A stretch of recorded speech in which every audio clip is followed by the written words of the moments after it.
Bam. Good morning. Good morning, Patrick. Good morning, Ken Slater. What's up? Good morning. Robbie Myers. Good morning.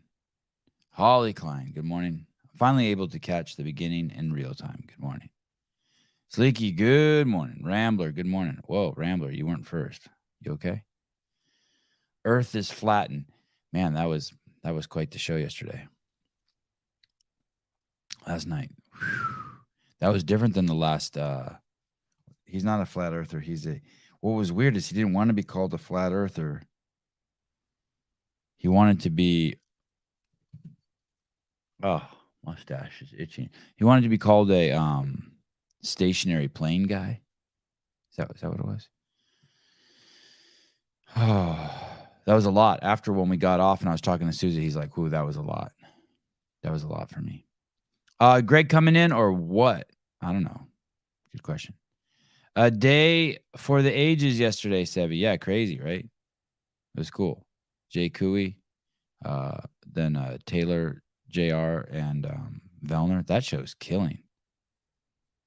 I'm jealous of how good their show's doing. My goodness. Heidi Kroom, I'm jealous. I'm so sad I missed the flat earth. I'm so sad. Now I'm stuck on the round earth. You can change your perception. You can make it a triangle earth. Sevi, can we get Seema on to give her opinion on flat earth or globe? Stationary earth? Why? Does she have a degree in something? Oh, that's funny you say that, Chester. Did you get into the Bermuda Triangle last night? Haven't finished. No, but he brought up the Bermuda Triangle. There was no I should have made a huge list. I didn't realize this show was going to get so squirrely. I should have made a huge list because like have the Loch Ness Monster on there and just shit like that. Because when the Sasquatch did come up, I thought it was kind of like supposed to be a joke, and he was like, no, he's seen the Sasquatch too. And then when we dug into it, he hadn't seen it, but he had been at a campfire where he sensed it or something.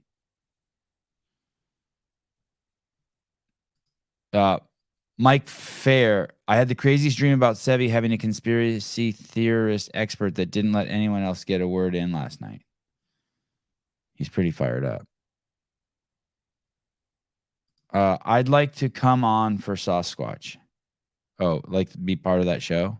Like have you seen one?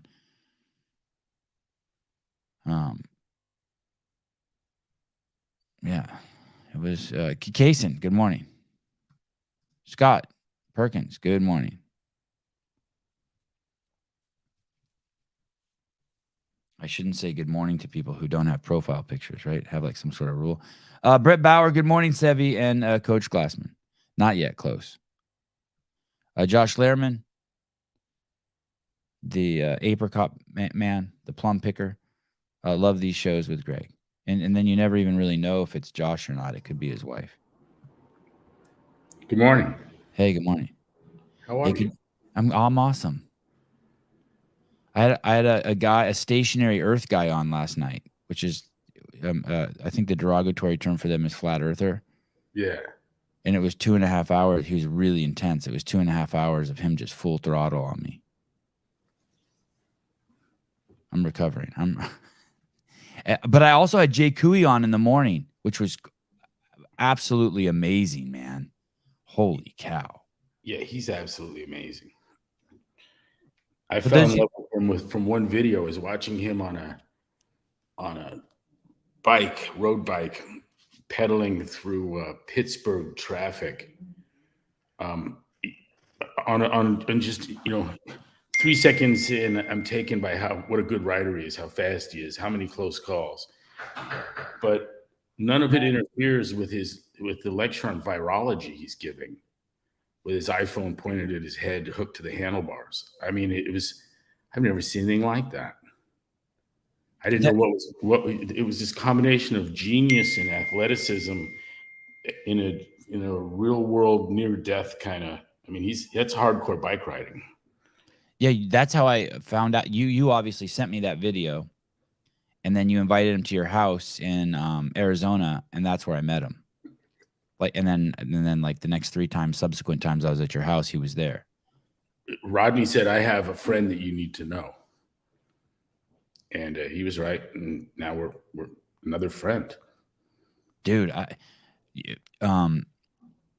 his wife is amazing. His kids are amazing. Yeah. He's amazing. That setting at your house, I could talk to him for like 5 minutes here, 10 minutes there, or even 1 minute. But to sit down with him for 2 hours and hear his journey, and then how he went from neurobiology to just kind of obsessed with immunology and virology for 3 years, and kind of like, wow, he is truly amazing. His brain is amazing. He's got a crazy setup too, Greg. When I was interviewing him and we were talking about like, he was talking basically about the line of defense your body has for infections. Yeah. And he could do something with his computer where he could do screen and screen. He could bring up his PowerPoint on the screen while I was talking to him. So he drew pictures for us of the NK cells and the T cells. And he did all that for us yesterday morning. It was amazing. And then he told me afterwards, he's like, hey, you got to pull this show down and only publish it on Rumble and Twitter. And the one question, and I said, why? I said, we haven't really done anything too crazy. He said, YouTube does not allow you to ask one question. You're not allowed to ask, is chocolate milk real? You could say anything else you want about chocolate milk. You could say it came from the Wuhan lab. You can say that it came from bats, but you can't actually question whether it was real. And in this talk he was giving us yesterday, he was like, hey, is this thing even real? Like, have they even ever isolated it? What are its origins? You know what I mean? And he said, because we touched on that, you got to pull it down and only publish it. Isn't that interesting? Yeah, I was shown a conversation, and it was in the comments on a YouTube video on PCR. Mm-hmm. You should get with Emily or Bob Kaplan and see if you can pull that up. It's something that everyone needs to look at. And I hate to try and do it justice here from memory, but I'll hit some high points. On the isolation of the virus, and I'm not call me a virus denier. Go ahead. Virus denier. There were papers written that talked about isolating the virus, and then there were people saying, no, it wasn't isolated. And the guy that hosted the thing that had posted the video, and it was on the limitations of PCR. He says, no, actually, several papers have come out where it was isolated. And the guy responds, you mean this one, this one, this one, this one, and this one? And he goes, yeah. And he goes, no. He goes, the titles claim isolation, but when you look at the process, what they did was they took sputum samples and they lysed it. There was no attempt to, none of the gradient centrifugation, electrophoresis, all whatever those processes were. Typically, there's an enormous amount of labor that has you, people chime in and correct me where I'm fucking this up. But what you want to do is make sure that you have particles that are of identical mass. There's a bunch of physics that you want these particles to have in common, okay? And then you lyse it and look at the DNA.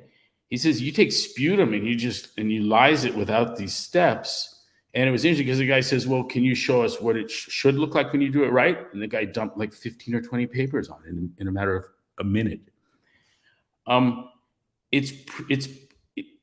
when you ask yourself why, how did they have this thing sequenced, and yet the papers that claim to have isolated it and found it, the process wouldn't end that result. This guy was saying there would be fungus in there, fungus DNA, there would be other viruses, there would be bacterial, especially with anyone sick. You can't just take sputum and lyse it and get a sequence. And the reason that we're pretending to have sequenced it is because it didn't need to be sequenced because it was engineered.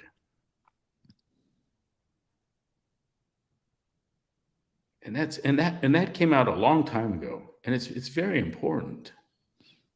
Say that last sentence again about it being engineered. You don't need to sequence it. You made it. Right. You already know the sequence. They know the sequence. That's where the sequence came from. The fuckers that made it. So that is one of the things, by They're the way, also working on the vaccine, it looks like, right? Right. Yeah, the patents make it look like that the vaccine was already complete before it even came out. Jay By Couey the way, said, check this yeah, out. yeah. I think, I'm sorry to interrupt you, but I No, think go it's ahead. I don't care. the subject of Jay. Rodney introduced me to Jay, and Jay was able to rekindle my connection with RFK Jr. Mm. And the bedfellows that this thing creates is really fascinating. That's the nature of politics generally, anyways. But here's a guy, I may agree with him on almost nothing. But you look at what we've been through in the past 2 years, you look at the public health response and our the abrogation of our rights and freedoms, and shuttering our schools, and what we've done to our children. He and I are on the same page with that.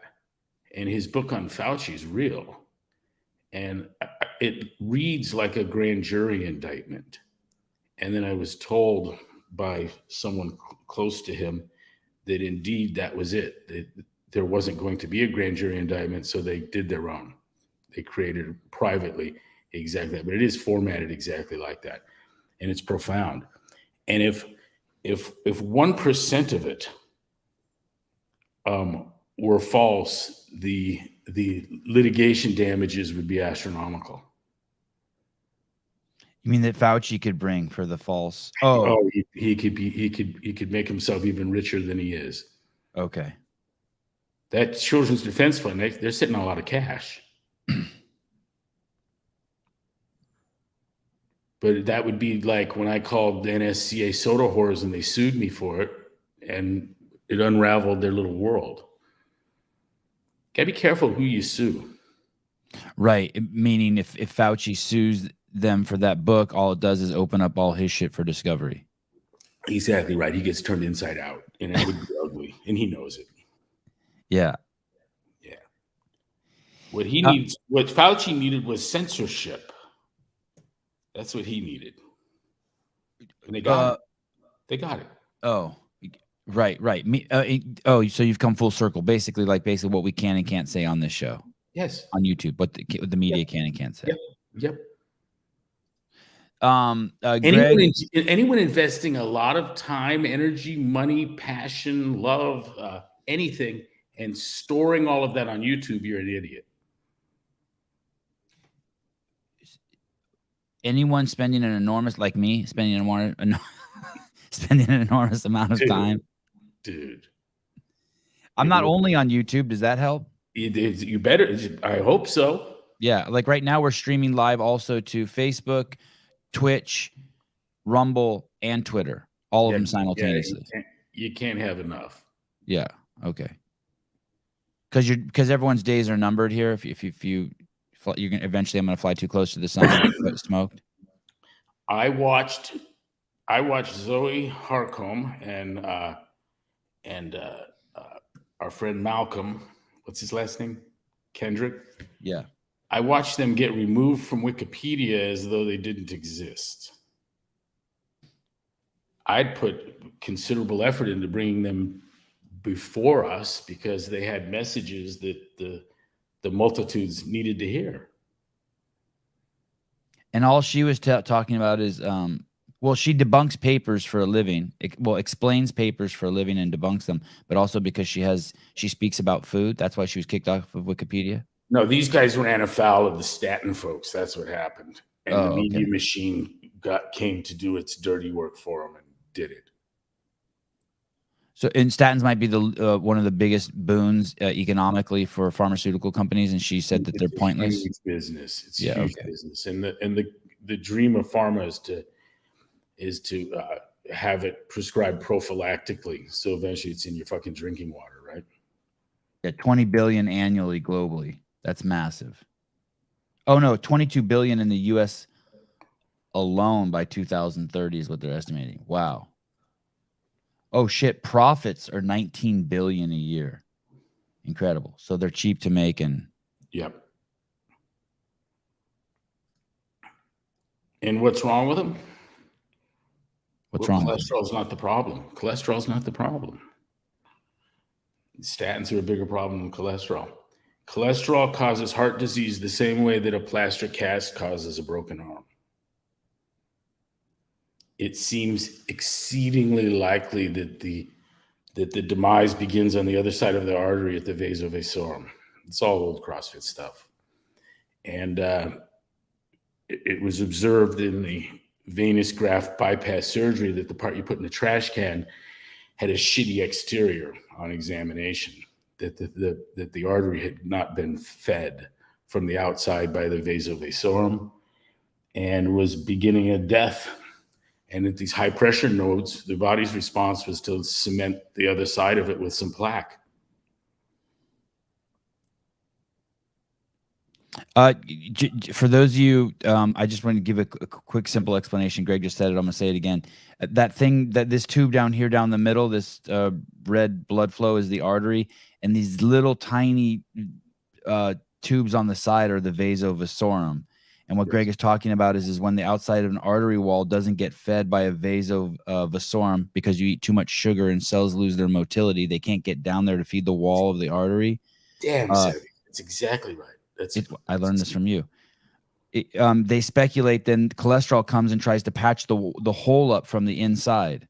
Well, it happens. We see these plaques at these high pressure nodes, and people do get blowouts. That is a problem, and it would spell instant death or near instant, depending on the rip, but very often instant. And the decrease in cell membrane motility comes about through glycation of the cell surface. That's why we're interested in your A1C. How to what percent are your red blood cells glycated? And that's where you have this permanent covalent bonding of a protein to a sugar, and it makes the cell so that it can't conform in the insulin.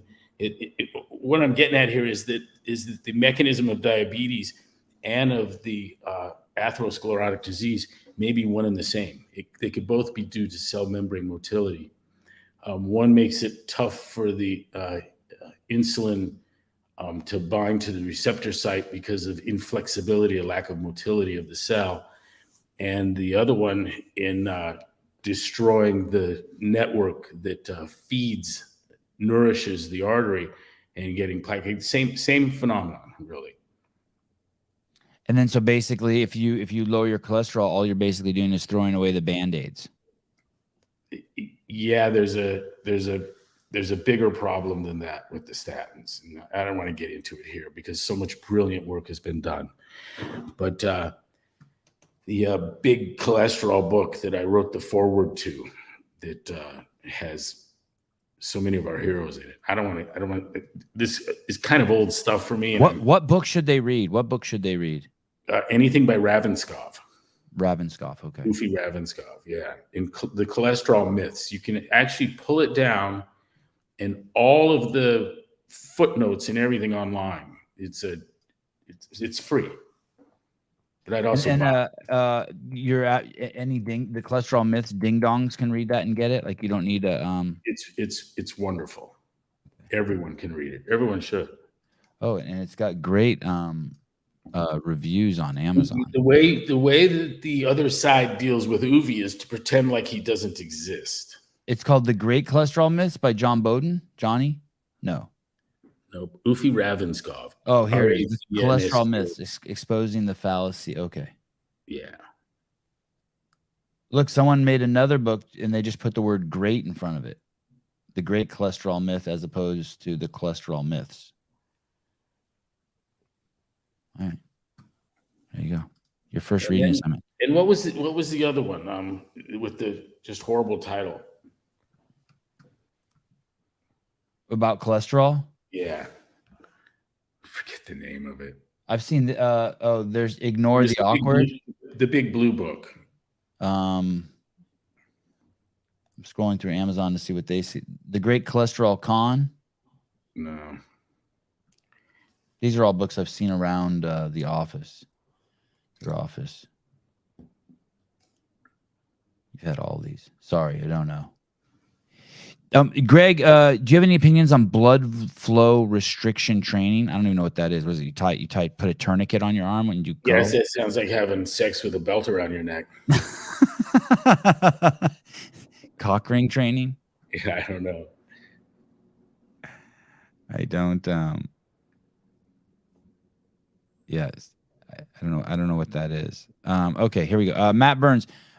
Greg, I just finished the book A World Without Cancer. We know it's a metabolic disease, but it also talks about a cure as being vitamin B17 and treated with Laetrile. Your thoughts? Laetrile. What's it called? How do you say it? Laetrile. Laetrile. Yeah, I think that's made from apricot pits or some fucking thing. Oh yeah, the stationary Earth guy yesterday. So I had a friend, actually, an arm wrestler buddy, who did 10 years in jail selling apricot seeds as a cure for cancer. The guy's mom had cancer, and he did 10 years in jail for that. In New York kid. And the guy yesterday was saying that, was it the guy? No, maybe it was Jay Cooey who even brushed up against that. Someone said yesterday, yeah, the same carcinogens that are in apricot seeds are also have something that's found in chemo. I wonder if our friend Jim would do your show. Don't even mention the last name, but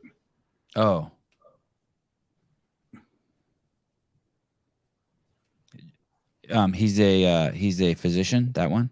No, Jim the 30-year DOJ employee. Oh, wow.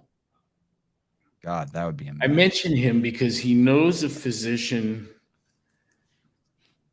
He's given me a lot of good leads, by the way. He's the one who gave me the homesteading guru, who's a friend of yours. What's that guy's name? Yeah, I take him to Hillsdale College, and he runs into people he knows. You know. Yeah, it's hilarious. He might be the world's most interesting man.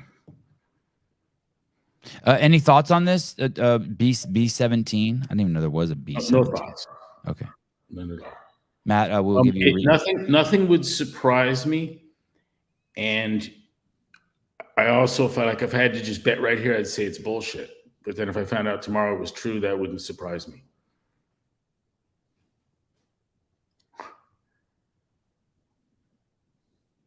The amount of fraud and nonsense and bad science, it's everywhere. But our problem is that it's also coming out of the CDC.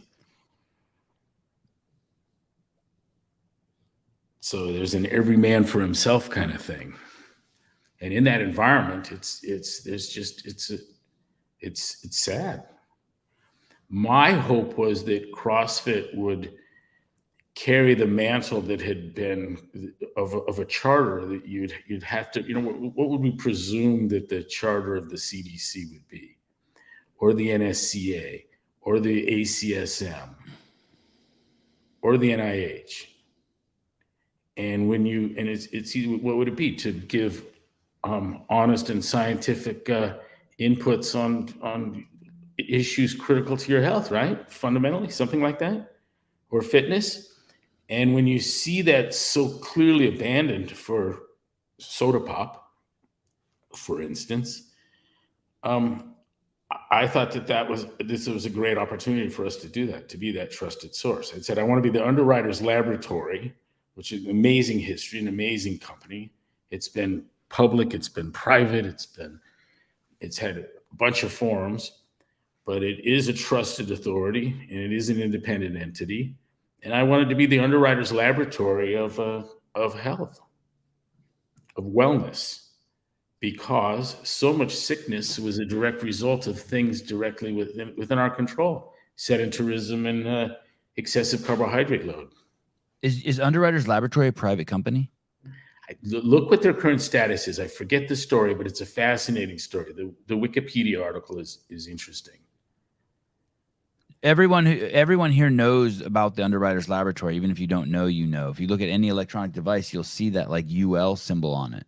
It says, about us as a global safety science leader, UL Solutions helps companies to demonstrate safety, enhance sustainability, strengthen, secure security, deliver quality, manage risk, and achieve regulatory compliance. The sustainability thing is such bullshit. But anyway, so you're saying that you wanted CrossFit, and I remember you saying that, like, hey, we're going to be the underwriters laboratory to. We were. Yeah. The people that came through, look, Jason Fung, Zoe Harcum, Roche, David Diamond, Malcolm Kendrick, Ufi Ravenscov, Tim Noakes.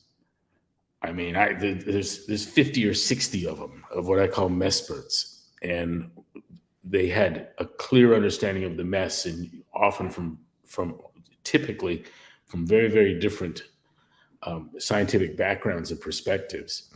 But these were people that were smart enough, smarter than everyone else, and about something that was essential in the sense of, like an essential amino acid, vital to the functioning of the organism and its health.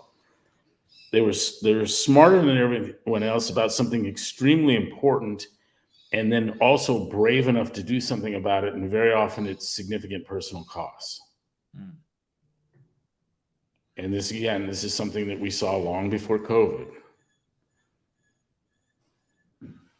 Sucks Zoe's a great human too. I mean, they're all cool. I think she is the smartest person on the subject of nutrition that I've ever heard speak on the subject of nutrition.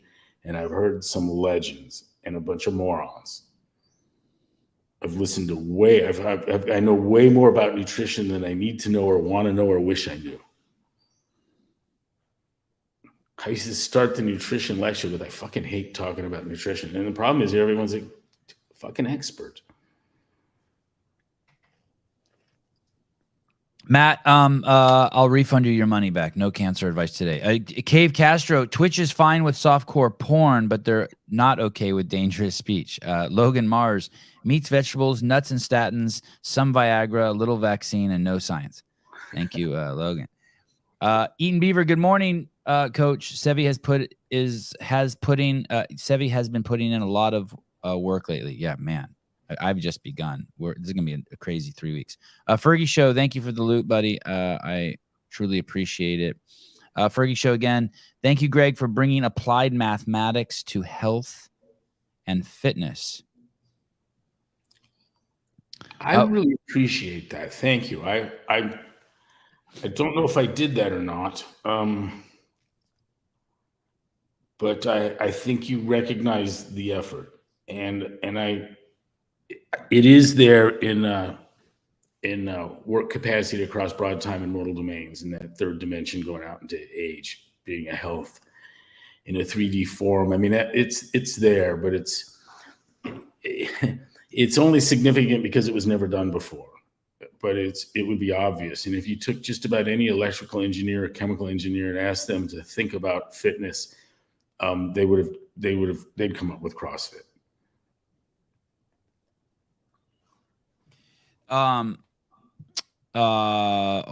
Will Brandstetter, wow, another flat earther on. It's called Stationary Earth. And Greg, you're a globalist though, right? You're in the round camp.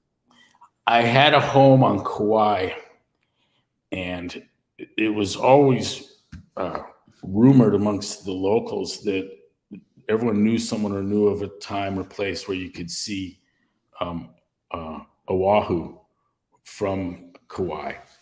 But in my backyard on many, many days, we clearly saw it and saw it regularly. So I get to tell these old people, no, it's true. You can.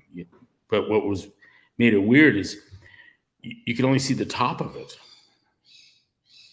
And you had to do some pretty good Google Earth kind of, looking and moving in topographical maps and all to realize what had happened, that 2/3 of it at 70 miles away or whatever was gone.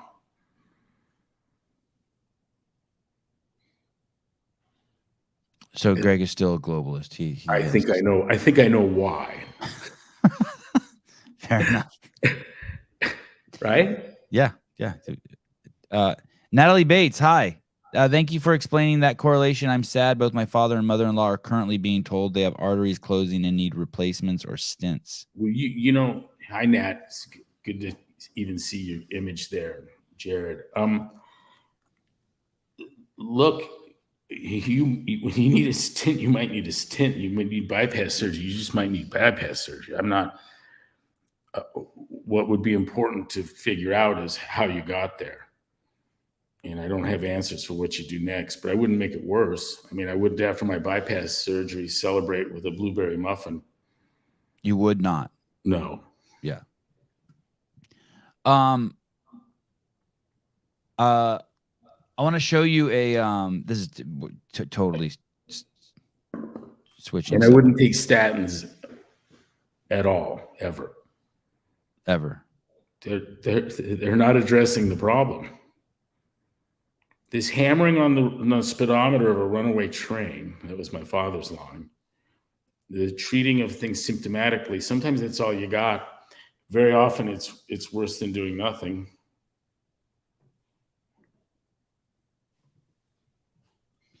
But when the cause is as simple, the underlying etiology is so straightforward, move around a little bit and reduce your carbohydrate intake. Right? I mean, we've got thousands of affiliates that have seen this firsthand. It's something that you can walk someone through to success. This is exactly what Virta's doing. Oh, that's right. They're still around? I presume they're thriving. I mean, unless they fell into some kind of calamity. The website active, Seth? They're there? I'm looking it up. How do you Virta Health? Yeah. They got a sponsored link on YouTube. Here we go. I hope this is the right one. Virta, a new model for type 2 diabetes care. Yeah, they got, is today the 25th of January? Yeah, they got today's date. Yeah, they're good to go. We went to their headquarters in San Francisco, right? Indeed. In fact, I got to speak at their annual company meeting, got to open it. And Sami Inkinen, consider him a friend. The founder of Trulia. Yes, in fact. He was... He'd won the professional division of the Ironman, and same year was diagnosed as type 2 diabetic, I think. Isn't that the story? Yeah, and he rode across the Atlantic and set a world record with his wife. After the diagnosis, and once becoming a ketogenic kind of guy. Oh, I remember when you spoke at their PhD in physics, and you said it took him 30 days, I think was the story, to wade through the bullshit and figure out it was carbohydrate toxicity. I remember this was that was the fancy hotel that's on the hill, the Chaminade or something you spoke at, right? Yes. Yeah. Okay, I remember that. Great company. Any of you out there have loved ones with the type 2, get them on Virta. It's basically a one-on-one coach that just makes sure you're eating the right shit, right? Brian Mulvaney referred to it as iPhone Atkins or something. He had some derogatory take on it, but fuck that, it works. Yeah. Some people need that. Everyone does. I mean, there's a problem in seeing someone every 6 months and expecting to coach them to be a docent to get them to the promised land of health. That's rough. Pool boy, statins gave my father an incurable autoimmune disease that slowly ate away his muscle tissue. Tank Reeves, attaboy, Greg. Statins are like injecting McDonald's straight into the heart. Bruce Wayne, what does Greg think about peptides?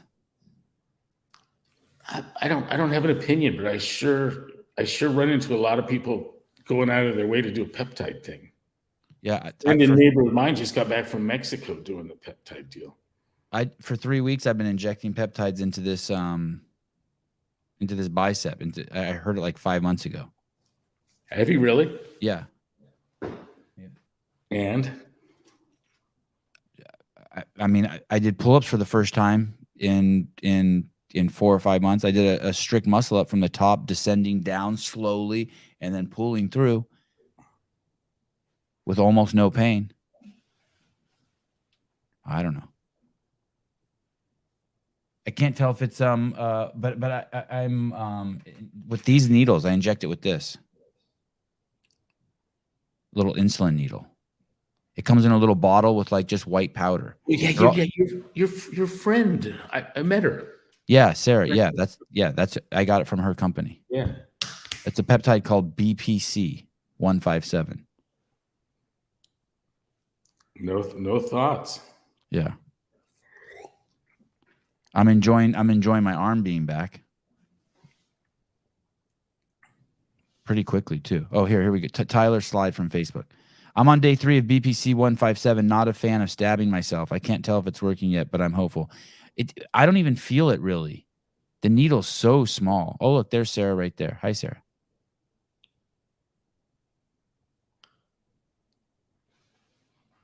So you know people, Greg, who've been doing it too? Yeah. And what do they say? They're all excited. I don't know. I just listen. I really don't. I wouldn't be surprised if it was bullshit. I wouldn't be surprised if it worked. Right. Okay. Truly don't have opinion on something for which I have no information. Don't you have a wonky shoulder? Yeah, 2 of them. Well, there you go. You should try some. Try some peptides. Are you afraid of needles at all? Yes. Really? I thought you were going to be like, fuck no. Not the pain. It's that I'm afraid I'm going to squirt something in my body that's going to fuck me up. Right. Got it. Yeah.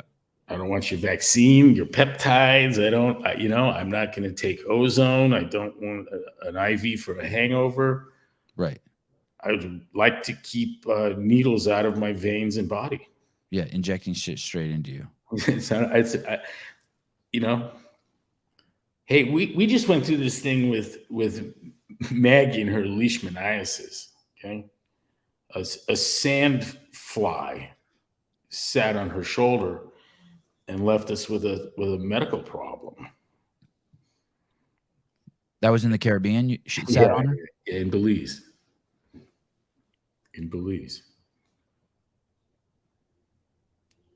Yeah, we ended up at a tropical disease specialist at the Mayo Clinic.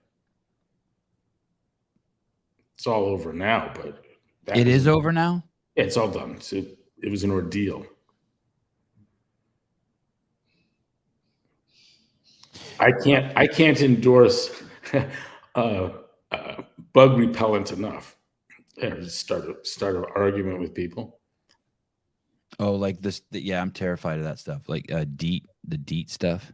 Yeah, I rub it all over all my clothes, put it on my hat, flock my fucking socks and shit. As Sarah said, she'll send you. Sarah said she'll send you some peptides. I have. My wife won't have anything to do with off, and she ended up with a tropical parasite. And I remember sitting there going, "It looks like you have pepper on your legs. Look at the bugs on you." At the beach, right? Yeah. In paradise. Yeah. And we took a nanny to Hawaii that got chikungunya from mosquito bites. Oh.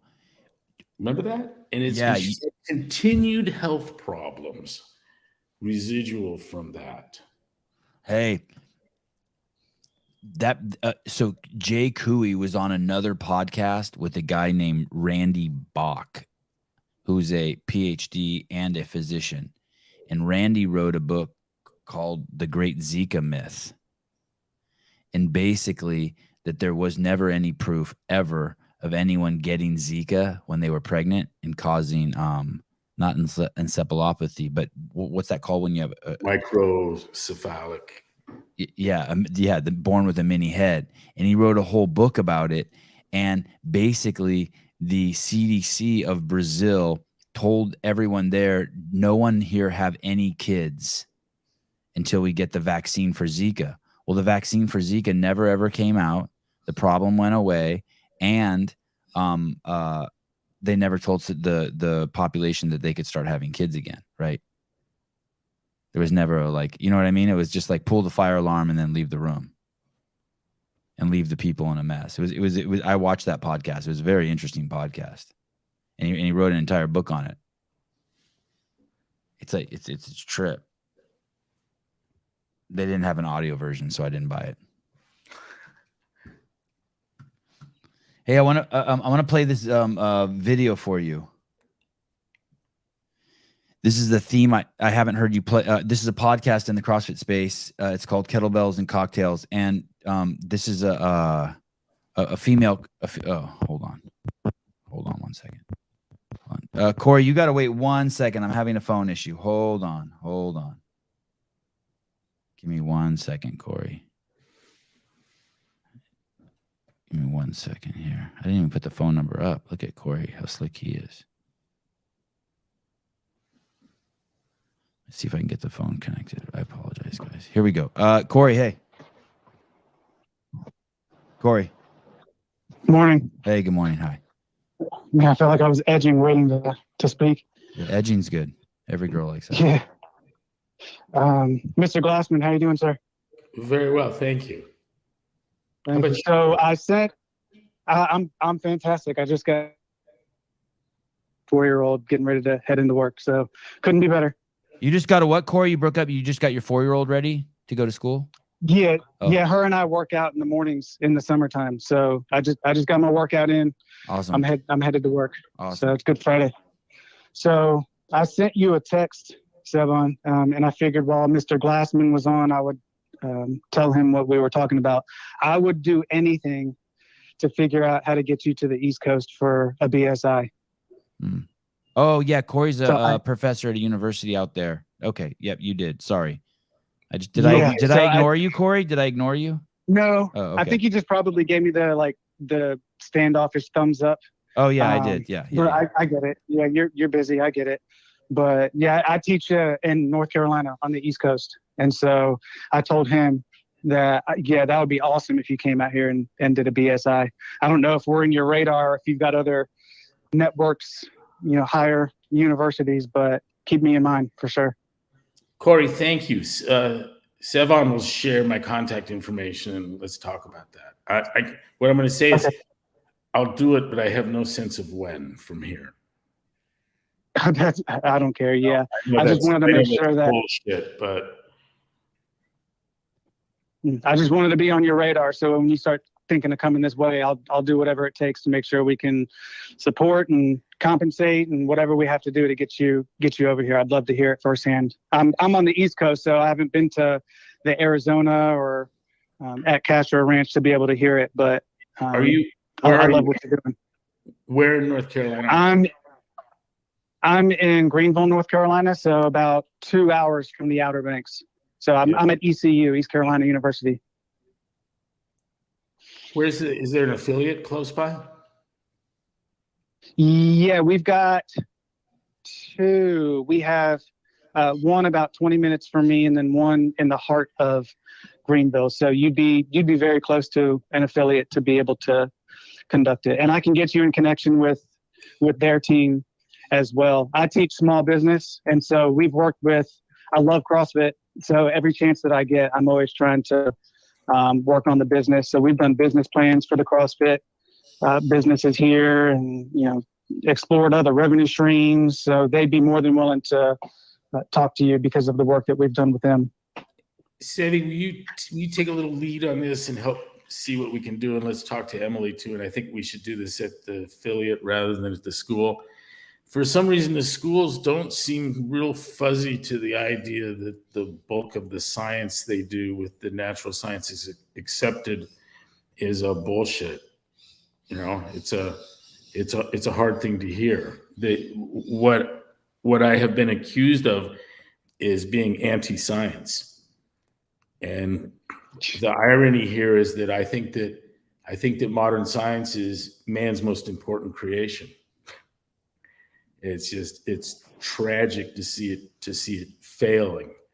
And the failure is in the lack of replication. And the tragedy is that academic medicine has caught an epistemic disease from fucking psychology and sociology. And that's null hypothesis, significance testing, and peer review. It's created an enormous overcertainty in research. And the net result is that we go back to try and replicate this work, and it won't. So it's it's my favorite thing to talk about, and I'm absolutely fascinated by it. I'm not the only one. Well, I'd be honored to. I'm not alone. I'd be honored to see in person. Yeah, it's strange. I feel like an outsider in my own classroom. It's almost like we're teaching critical thinking out of the students, and so it would be an honor to witness it firsthand and get my students to be able to be a part of the BSI. So if Sevan wants to get in contact with me and we'll work something out, that would be great. Corey, text me like in a couple hours when I'm like clear from the show, and then I'll see your text and I'll connect you to Emily Kaplan. She's partners with Greg in the Broken Science Initiative. Okay, I appreciate it. I'll let y'all get back. I love y'all. Thanks for calling, Corey. I always love hearing your voice, buddy. Thank you. Thanks to meet you. Where were we? Daniel Garrity, I think most academics would agree with your criticism of science, Greg. God, I wonder if that's true. I hope you're right. I don't have extensive experience here, but I have had I don't know how much I want to say.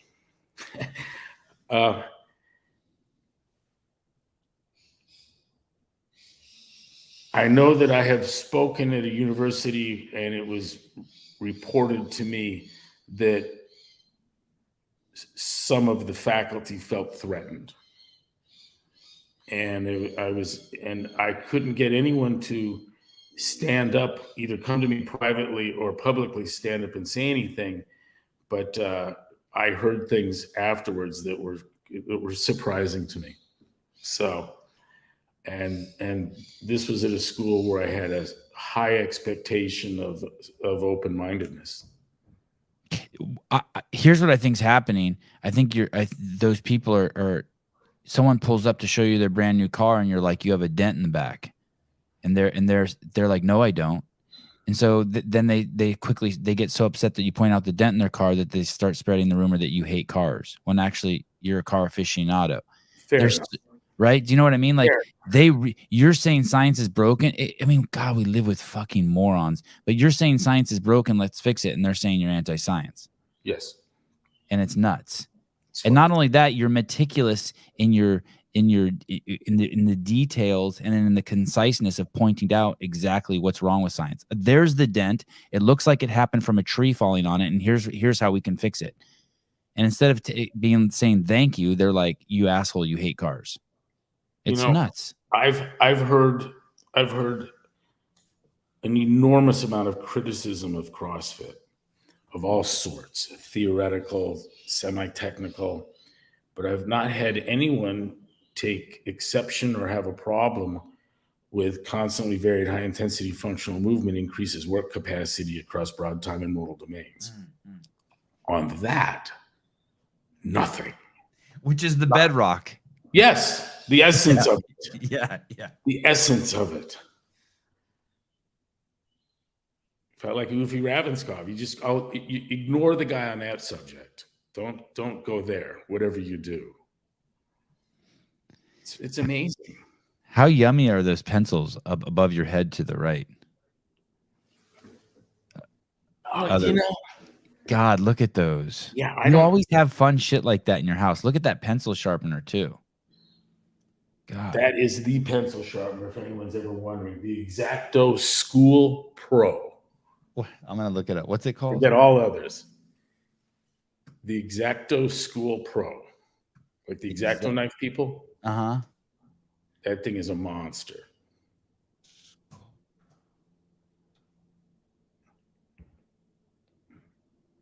Oh, it's electric. Yeah, oh yeah. I thought it was one of those old school, like you crank it. Yeah. That's the one? Uh-huh. I like you have it up there so no kid can use it. Yeah, they don't need to do that. I could see Rhett just grinding down a whole pencil. Oh, dude, the things they'd stick in there. I have to lock the classroom. They're so excited to go in there and learn. Oh, they just come in here and just ransack the place. I'm gonna show you this video. This you've heard this before, but it'll be a fun subject to talk about before. This girl on the bottom's a CrossFitter. She was a CrossFit Games athlete, and she's talking about her journey of CrossFit. And so I just wanted you to hear this little bit here. This is a podcast in the CrossFit space called Kettlebells and Cocktails. Okay, here we go. I'm not supposed to play more than 7 seconds, but I think these guys are pretty cool. They're fine with it. Here we go.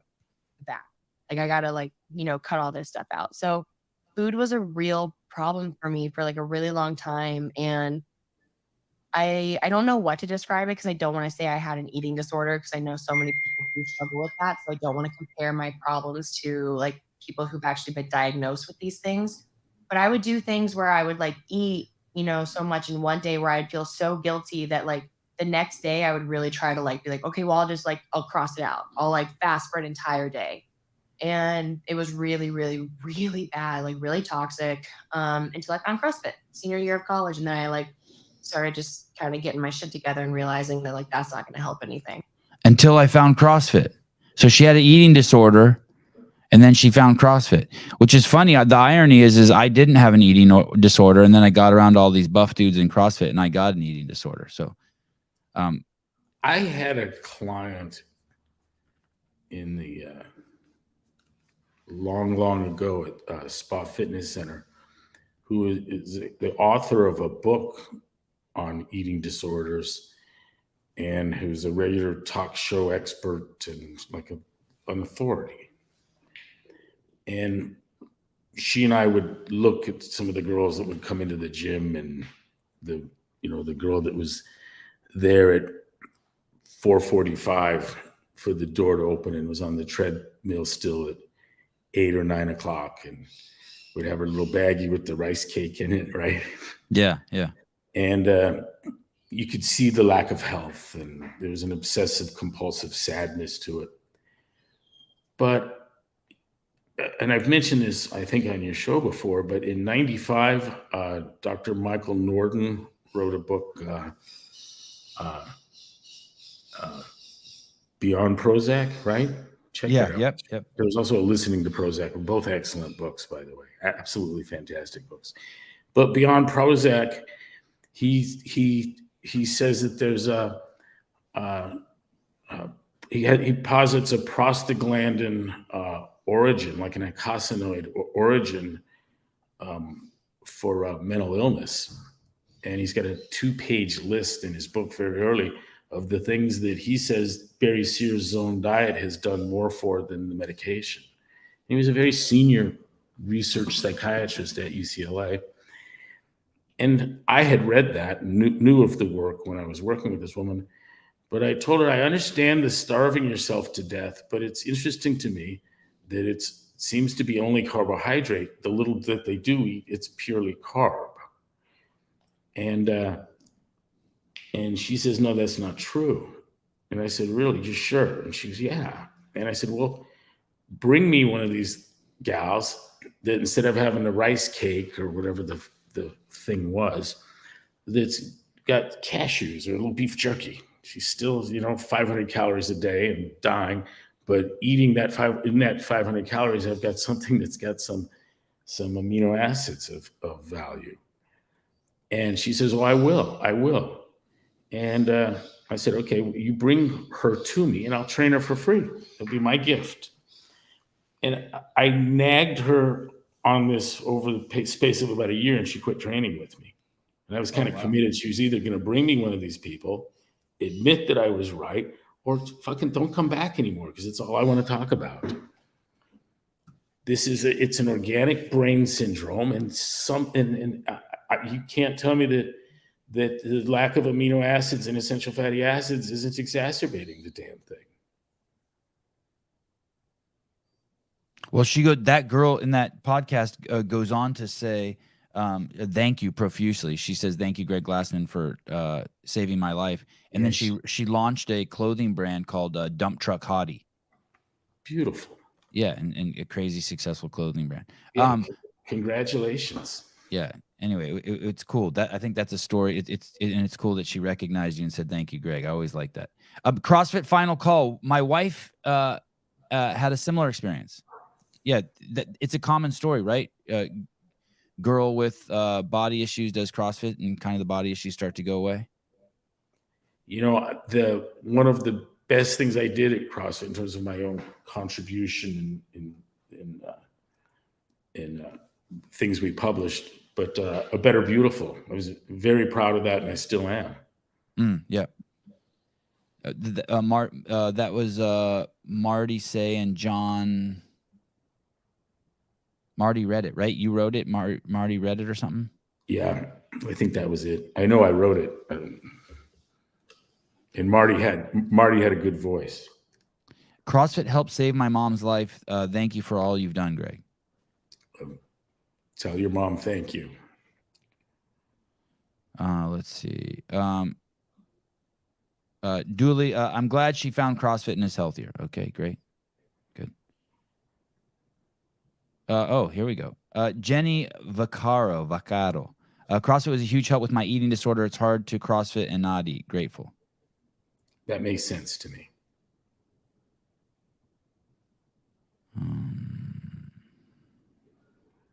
Here we go. It can't be that the sedentarism and the refined carbohydrate that's creating chronic disease has anything other than deleterious effects on the brain. You're not going to poison every organ in your body except your brain.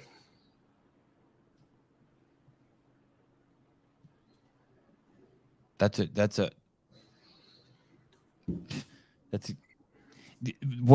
were talking about the vasovasorum earlier, and I forget the word you use. I think maybe glycated or something. But as you another word I've heard you use, caramelize. As you fuck cells up by eating sugar, they're going to get fucked up everywhere and lose their motility everywhere, right, including the brain. It does. Hey, that fitness in 100 words. Do you remember how you came up with that? Where you came up with that? Where you were sitting? What the inspiration for that was? No. Nope. Maybe it'll come to you. Is it weird that you don't remember? I don't think. I probably have to hold the issue again. Was that the one where I mentioned Mark Allen and Greg Elmanson? Is that in What Is Fitness? I wish I could answer. I wish I could answer that. I don't know. So maybe someone in the comments will say, though. Morning chocolate. They're almost dead. I don't know. Actually, I don't know how they're not dead.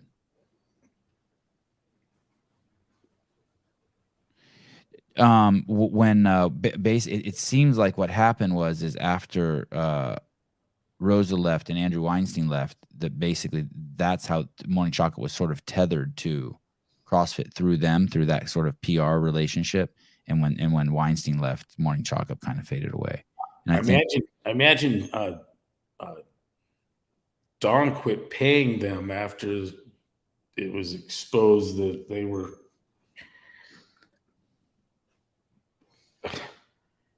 lying about David Castro and the games and the E. coli. And I think they had some other issues too. I think there were a couple lawsuits against, or potential lawsuits looming for Mr. LaFranca, both with employees, one man, one woman. And so basically he vanished. They came as close to being sued as you possibly could over the lying about the water. Oh. Supporting that. You think there was something nefarious there? There absolutely positively was.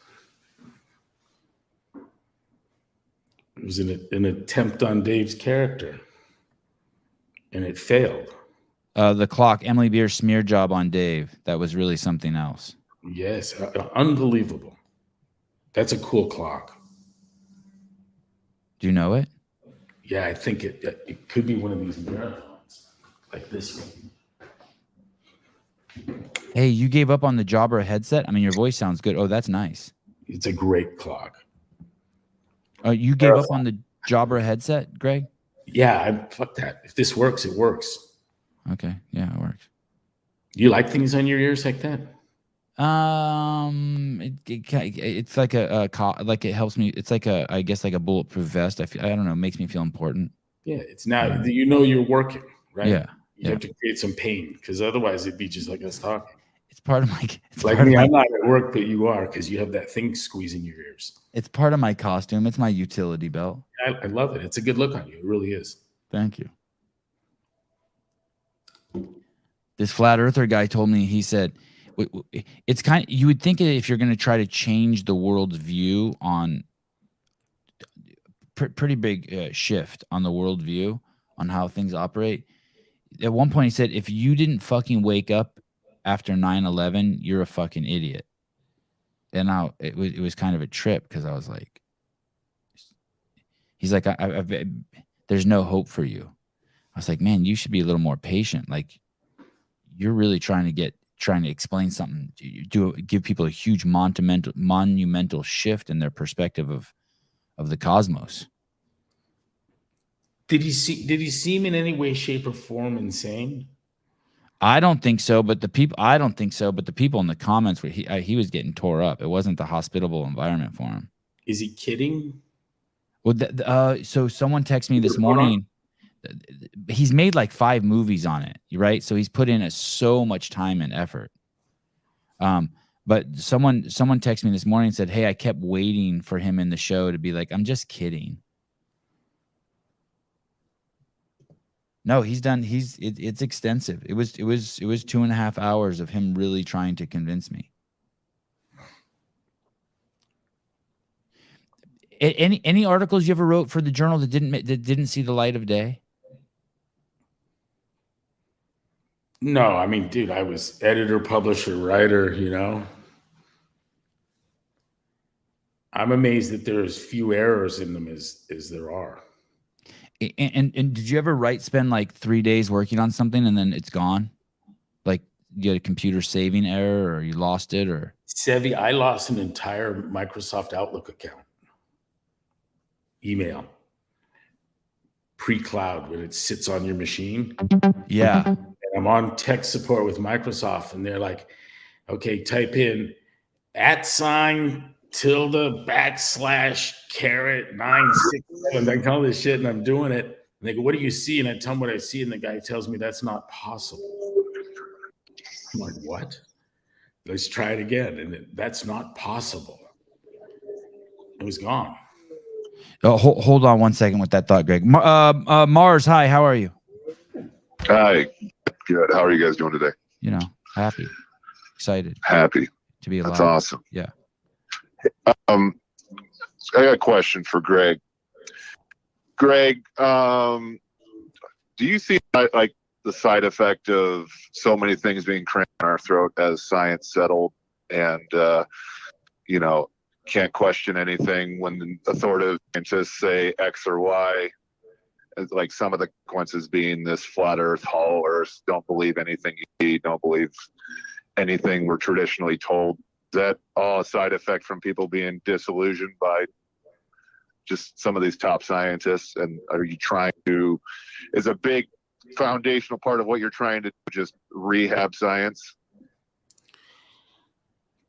Mars, I don't, it's not really the way I think, but potentially, but exceedingly unlikely. But I do think that we can do this. I think we can build community that gives people the tools to give them a pass from being the stooge of fake science and its purveyors.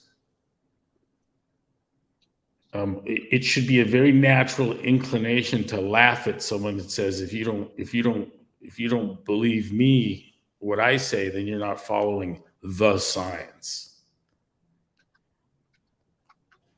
Well, the whole, like, if you didn't wake up after 9/11, like, and complete opposite echo of like, well, then you don't believe the science, or if you don't believe what I say, then you're not a serious person because, you know, XYZ publication, whatever. But it I sounds almost feel like a like, classical fallacy, doesn't it? yeah, and both sides doing that. Yeah. Do you think if unchecked, and let's say, you know, the big poke companies keep having their way, like a crazy counter reaction in like large part of the culture where it's almost like a dark ages on some communities and super medicated on the other sides? Like goes Amish, like half the country goes Amish. Well, yeah, Amish, and it's hard. I'm not trying to insult anybody, but it's so hard to have a conversation with someone who believes, you know, Stanley Kubrick directed the moon landing, and Yeah. at least it's so hard. I mean, I'm not saying I was there and I saw, you know, that we landed on the moon, and like at the end of the day, you can't be anything you see anymore, just because they've been tossed around so long in the last, especially since COVID. And I'm not trying to say that if you haven't woken up since COVID, then you're an idiot, because that's just an echo of the other guy. But Can you hold on 1 second, Mars? Hold on 1 second.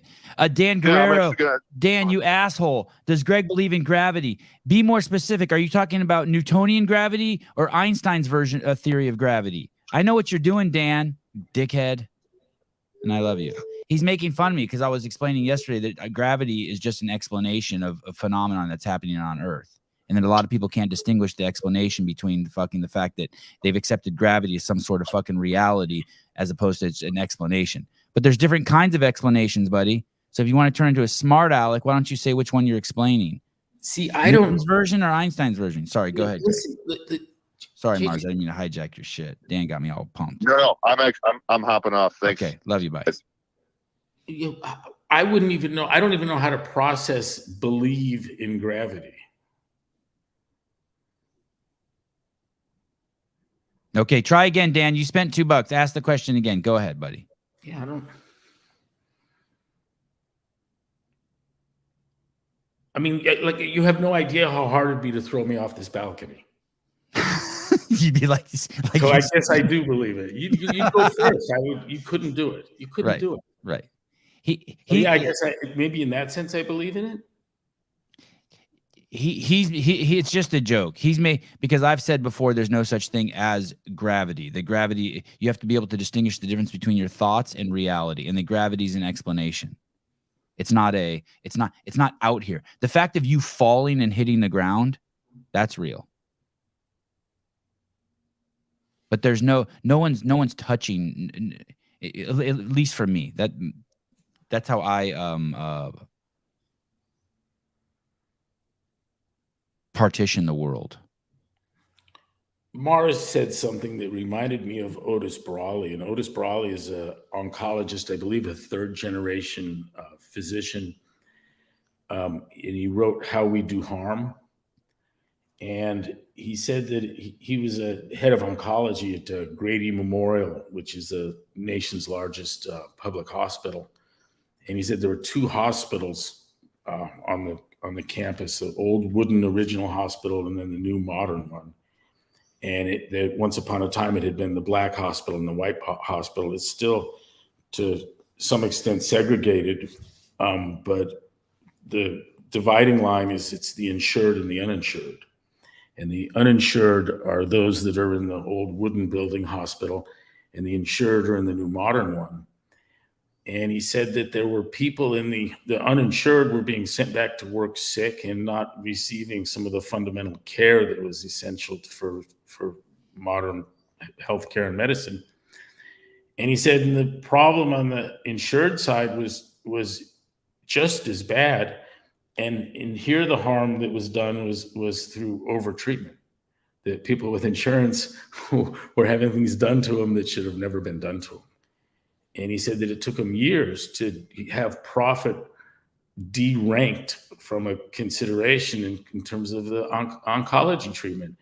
It took years to get him to stop radiating breast cancers that were known to never be responsive to radiation therapy. And this is everyone feasting on the insurance money. So wow, I don't want to be uninsured. I don't want to be insured. I don't think I want to be in either hospital. But I think I'd prefer to err on the side of non-treatment than treatment. The other day when I was at the doctor's office, the doctor said, "Hey, you need," and he told me these 2 shots I needed. "Do you want them?" And I said, "No, thank you." He goes, "But they're free."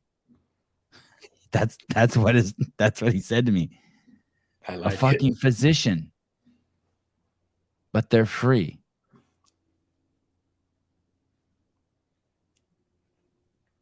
No, thank you. Hey, that's exactly what. That's what do you remember? I don't know if it was the governor. I think it was the mayor of New York was like, "Hey, if you get the injection and then he shows you, you get this hamburger for free." Remember, he was eating the fries and then his famous line was, "And there's a burger component." He thought he was being so cute. Do you remember that? What was that guy's name? Marcio Guerrero. What was the governor of? Oh, Cuomo? Not no. I think that state? was New York. What was the God, do you remember that clip? I bet you I have it somewhere nearby. Hold on. Let me see if I can. Oh,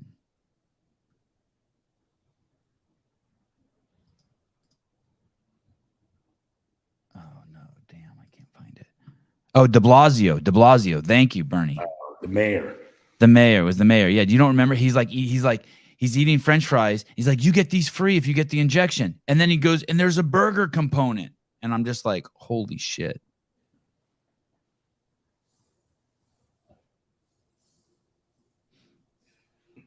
New York's a trip right now. Why? What's going on there now? The crime or? Just it's interesting watching reset and see it try to come back. I wonder if it will.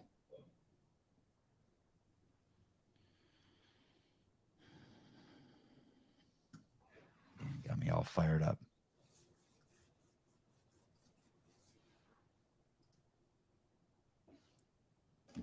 They asked, I think we talked about this last time, but it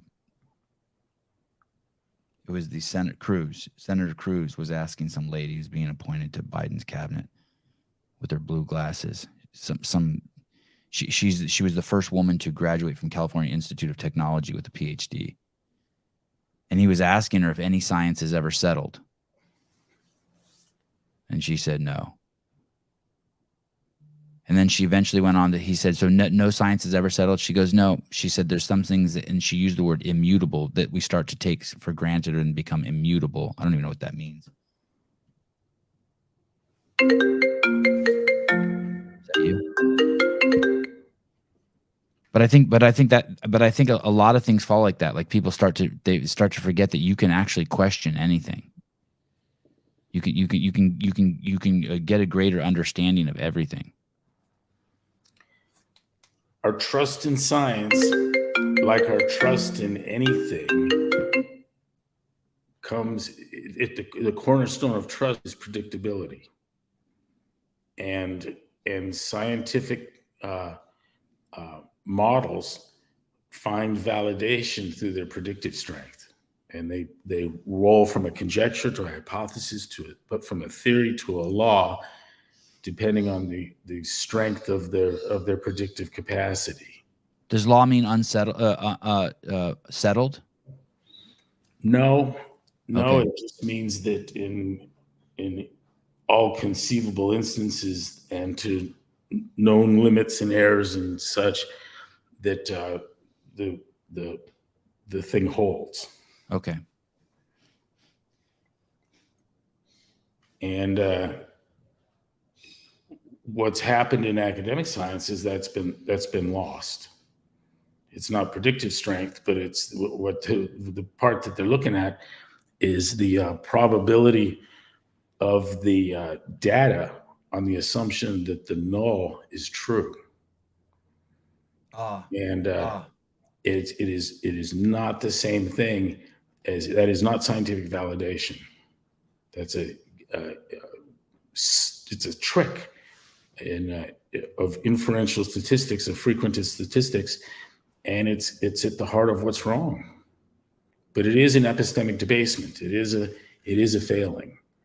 And if we had someone that was working in the space of real science, from Intel or Elon, or these people know. They know exactly that. Your theories have to have predictive strength. You can sit in the psychology department at a university, or in some of these fields that have others in medicine that have had trouble replicating. I don't want to point anyone out, but you can be wrong forever, and it doesn't matter. Theories for 30 years, your theory is wrong. Hey, we went almost 2,000 years taking Aristotle at his word that heavier objects fell faster than lighter ones.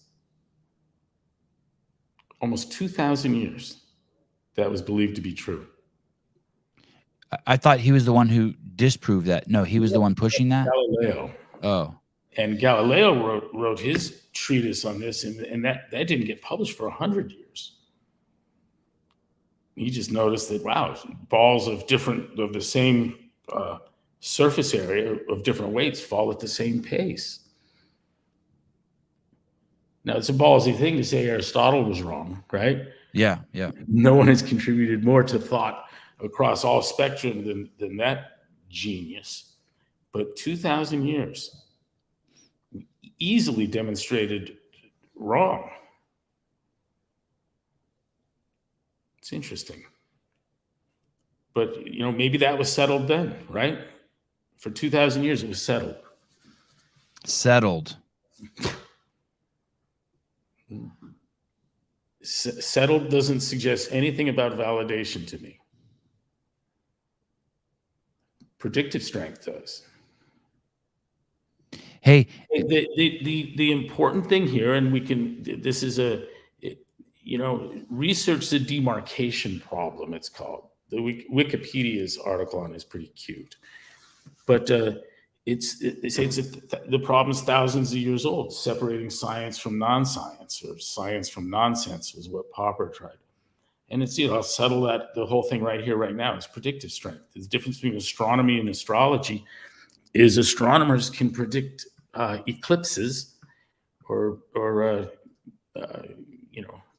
meteor strikes, and astrologers can't predict shit. Is pseudo, when people use the word pseudoscience, is that a derogatory term?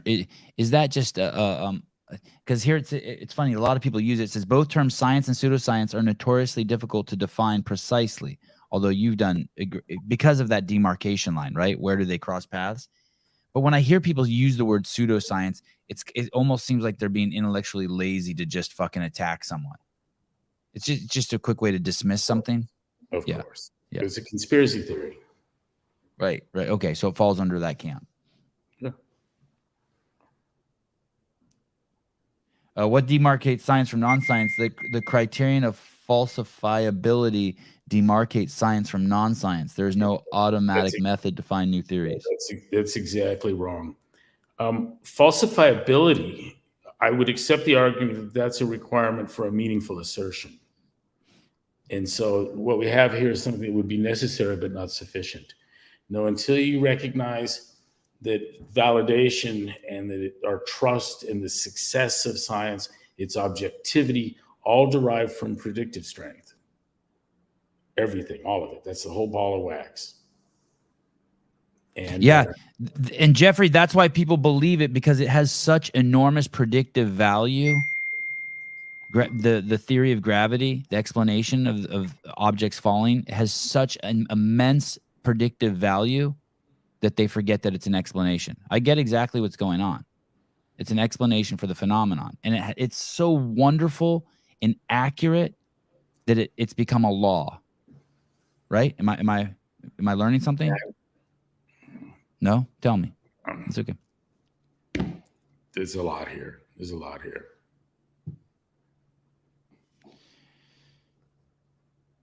I predict I will be, Stephen Flores, I will predict I will be hammered tonight. I'll let you know how it goes. So, good. I hope you get hammered. Yeah. Hey, thank you very much for coming on. Another great show. It's always pleasant to be here with you. It's kind of what we do anyways. And I'll talk to you soon. You're still in Idaho, obviously. Oh yeah, hell yeah. It's gonna have to cool down in Scottsdale, and long before we go back. I'll be here till October. All right. Dale King, just to confirm, Broken Science East Coast will be in Portsmouth, Ohio, followed by the first ever Sevanistas rally at my farm. Wow, awesome. Dale King. Thank you. All right. Greg, thank you. I'll talk to you soon. All right, bud. Bye. Okay, bye. Hey. Another great show. Oh, okay. My wife just texted me. She said the garage is mine. She had a CrossFit class in there this morning. Which I probably legally can't say, right? I can't say it was a CrossFit class. How'd you like that thing? That Danny Spiegel bit was awesome. I thought I was so proud of myself.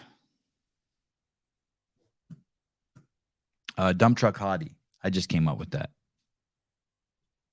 And she didn't thank Greg in the video. I just made that up too. No, I don't pay affiliate fees. I don't even know. I can't. Did I say CrossFit? No, I meant just she does CrossFitist. No, it's not affiliated. Ipodicus, hit the like button. Thanks, dude. Appreciate it. Yeah, hit the like button. Sevi, did you ever get the t-shirt I sent you? I don't know. Jay Hartle, who's higher on the list of friends, Greg or Dave?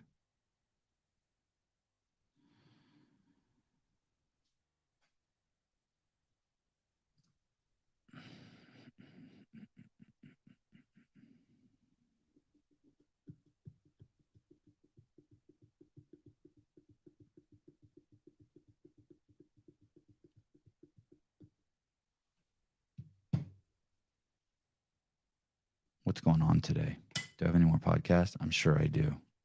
Today's Friday. Oh, yeah, with the CrossFit Games update show. Oh, shit. I got so much work to do for that. So much work. I got so much to prepare. Patrick Anderson. Sevan, had my blood work done this morning. Looking forward to the results. Appreciate the CH hormones code. Oh, yeah. I think it's Sevan, right? California Peptides. Oh, and so you got your blood work done for free. Fuck, my leg's falling asleep. That's never happened. You look sexy today, Sevi. Please tell me your wife said that. Doug Ritchie, droopy balls. Respect, Sevi. Thank you. It's hard with so many know-it-alls on the internet. It's hard. Everyone wants to. People be saying shit when they should be asking questions. I don't understand what you mean. I don't understand.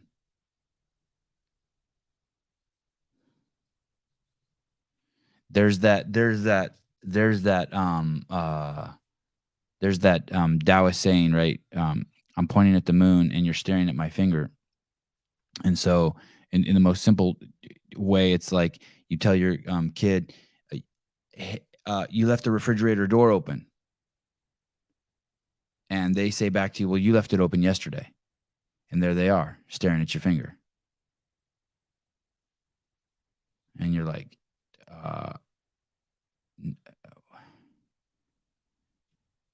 and it's like once you learn, 99% of the people just stare at the finger. That's why the gravity thing makes no sense to people. They cannot stop staring at the finger. They just cannot stop. And so instead of saying, I don't get it, can you explain that to me? Or I don't get it, or like piercing in with a question, they get defensive because they refuse to look away and see what you're pointing at, because it would require just a tiny little bit of them waking up. No one wants to do that for some reason. Scary. Scares them. Scary, scary, scary. Whatever.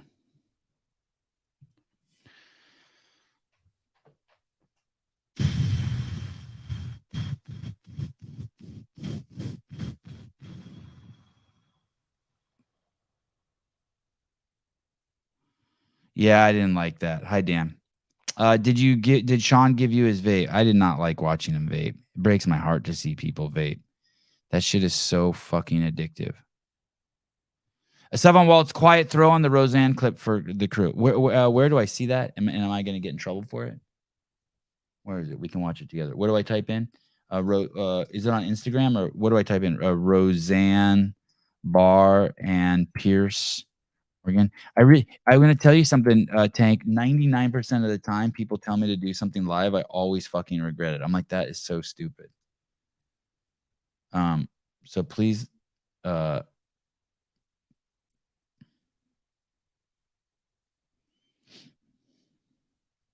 is it that the Ukraine is full of Nazis? Is that the one?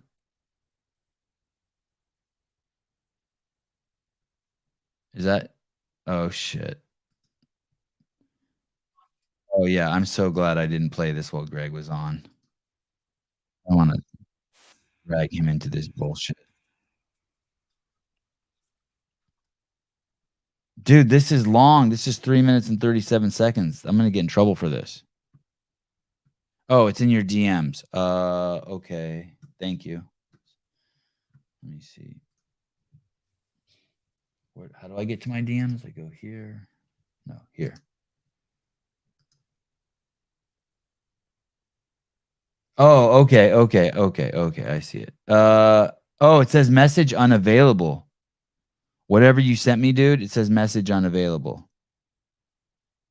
So it's been pulled down.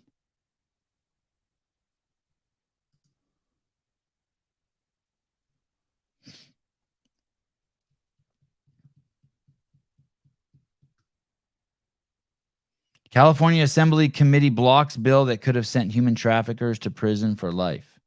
Human trafficker of kids to prison for life. Wow. Jeez Louise. Our governor here is such a fucking douche. It's brutal.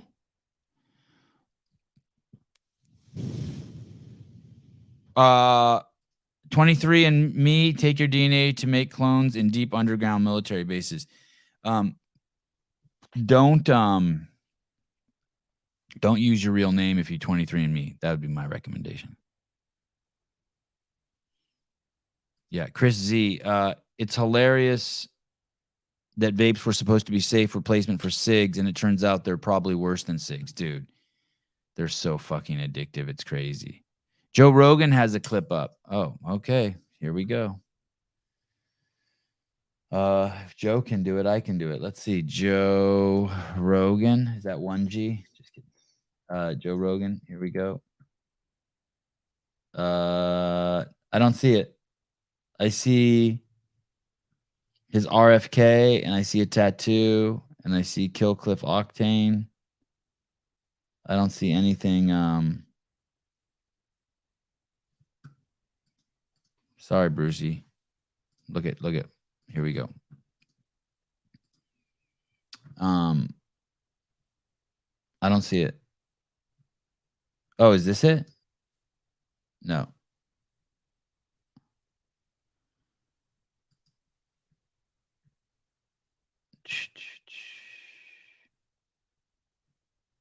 It's all Robert Kennedy shit. Oh.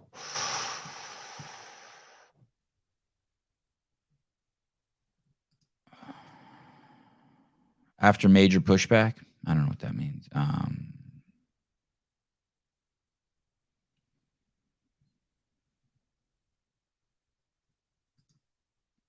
Pool boy, I'm seeing TikTok videos of people going to see The Sound of Freedom and claiming movie theaters are purposely making their experience shitty, leaving lights on, turning AC off, for example.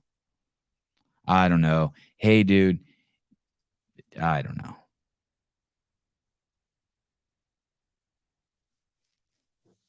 There was something yesterday also that our buddy said, the Stationary Earth guy. about some interference coming his way or something for something. And I'm like, oh, every time something happens, I don't know. Sometimes I don't get shadow banned and it's just I put up a shitty clip, you know. Zoe Harcombe, Donovan McLaughlin. What's the name of the lady that Greg likes that speaks about nutrition? Zoe Harcombe, ZoeHarcomb. Zoe Harcombe. She was a guest on the show. Wasn't a great show. She was great. I kind of fucked it up.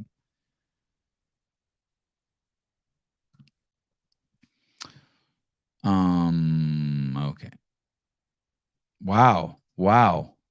Sound of Freedom is the greatest movie of our generation. No shit. Oh, it has an E at the end. Thank you.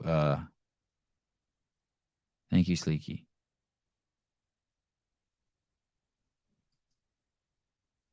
I wonder if that's even playing in my area. What would I type in? Sound of Freedom, Santa Cruz. Oh shit. All right. Oh, it's playing at 3 theaters in my area. Am I going to cry? Hey, what about the Mel Gibson documentary that's coming out?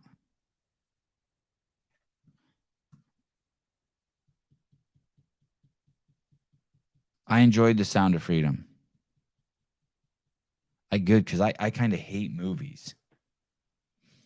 I will go to that. I suspect I'm going to go to that. Sevi, are you going to the 2024 SoCal? I probably will go to that. I'm guessing I'll take my family and I'll go with Sarah from California Peptides.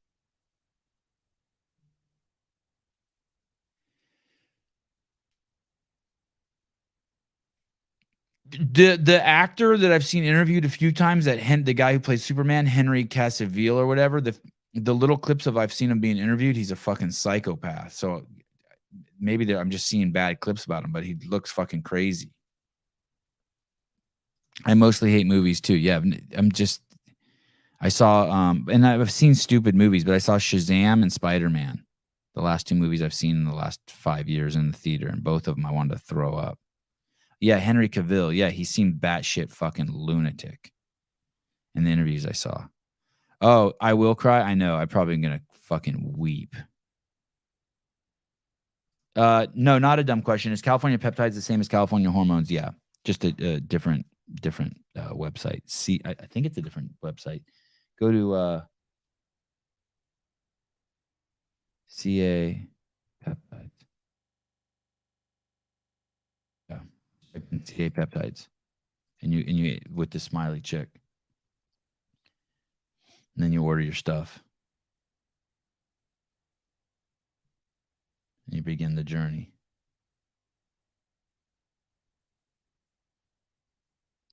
I've noticed no zero ill effects, by the way. Nothing, like not even one slightly, nothing. And in the last 14 days, I've poked a needle in there 14 times. You don't even see one mark.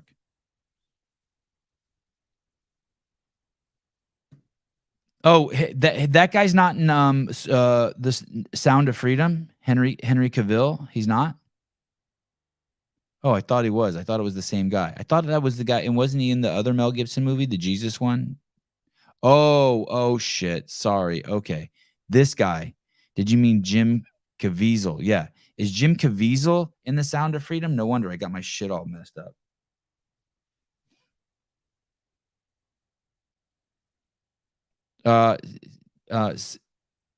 Random, but meaning to tell you, Sevi, it's metformin, not metformin. It's metformin, not metformin. Whatever that distinction is, I appreciate it, but it's completely over my head. It's metformin, not meta. Oh, okay, thank you. Fine, metformin. Okay, I see it. Thank you. 3rd grade reading level. I have a 3rd grade math level and a 3rd grade reading level. Metformin and as opposed to metformin. Thank you, metformin. Then I have to tell you something, Caitlin Burns, and I appreciate it. Let me see. I appreciate you and your boyfriend. He doesn't look like he wants to be in the picture, by the way. He's just like, fuck. Danny Spiegel really doesn't have a company called Dump Truck Hottie. I made that up. Just like to be funny. But I do think it's funny as shit. I mean, I'm disappointed you guys in the comments didn't start laughing more. You get a dump truck, that's like in reference to the butt. Dump truck hottie. Because she's hot. Dump truck hottie. No. Okay. Yeah, we're done. See you guys today. CrossFit Games Podcast, the biggest show in the CrossFit space. It's the official show. It's everything. It's all the shit. It's like healthiest, most official, coolest, all that shit. Bill Grundler, John Young, Brian Spin, myself, Caleb and Sousa will be running the back end. Today we have 2 guests on today. Former CrossFit Games champ and shit. Who's the brilliant running guy? Why?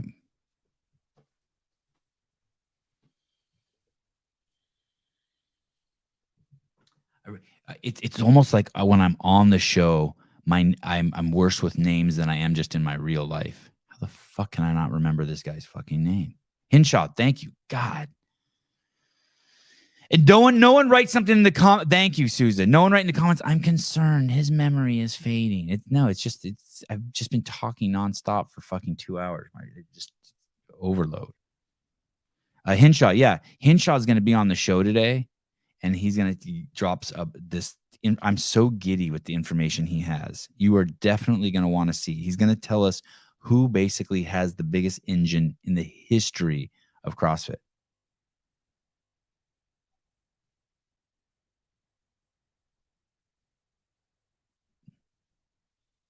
Dump truck hottie. No one wants to comment on it. It's good. It's funny. Anyone? She should even pick it up. On one side, it can say dump truck hottie, and on the other side, it can say the beacon of moral authority.